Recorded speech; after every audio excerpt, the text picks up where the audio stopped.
Rita, have you ever had a life or death experience? Other than being on Troopathon, no. Our next guest has, and the reason why I want to bring this out publicly is because after you have an experience like this, you kind of drill down on what is the most important thing in your life and how you choose to spend the rest of your life. And that's why I'm tremendously grateful that Jim Hoft, who is the founder of Gateway Pundit and a frequent guest blogger for human rights, has joined us.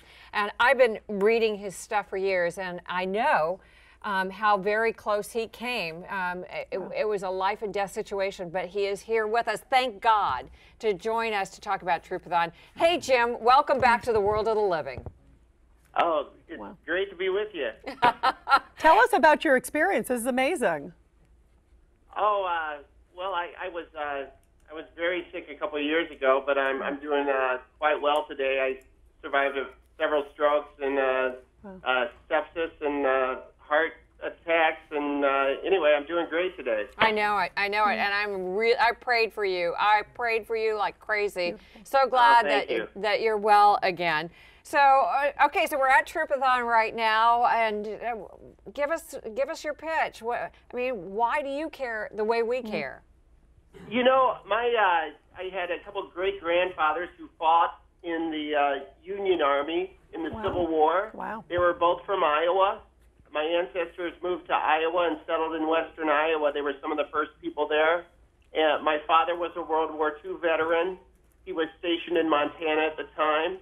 And and I had two brothers who were in the service, older brothers. So, of course, I love our military. I love our freedoms, as you know from my writing. I don't take our freedoms for granted. I have so much respect for the families who have sons and daughters serving in harm's way. And I am so glad to do anything I can to help this worthy cause.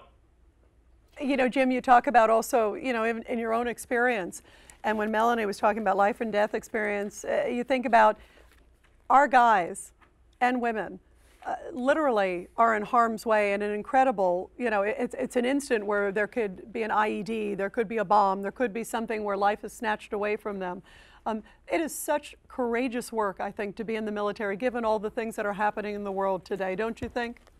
Oh, absolutely. As I was recovering from some of the horrible experience I went through a couple of years ago, I was thinking of our military. I just can't imagine what they have to go through, and the fact that they do that out of the generosity of their hearts and the love for their country, I just give them all the respect in the world. And I give you all the respect in the world because you came back, you battled your way back, and now you're a premier blogger. You break investigative stories all the time. I love reading you all the time. He's got a blog about Troopathon, by the way. Oh yeah? Yeah, I got to challenge you on the air, all right, Jim? You got to blog about, we are trending now. You got to keep up that trend, Jim. If you're a good blogger, you're going to keep us on that list, okay?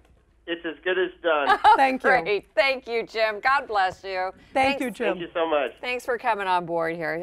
I just have so much admiration for anybody who faces down a really, really serious situation, battles all the way back like he has, so he knows what's important, and what's important are American men and women who are serving in harm's way. Absolutely. All right.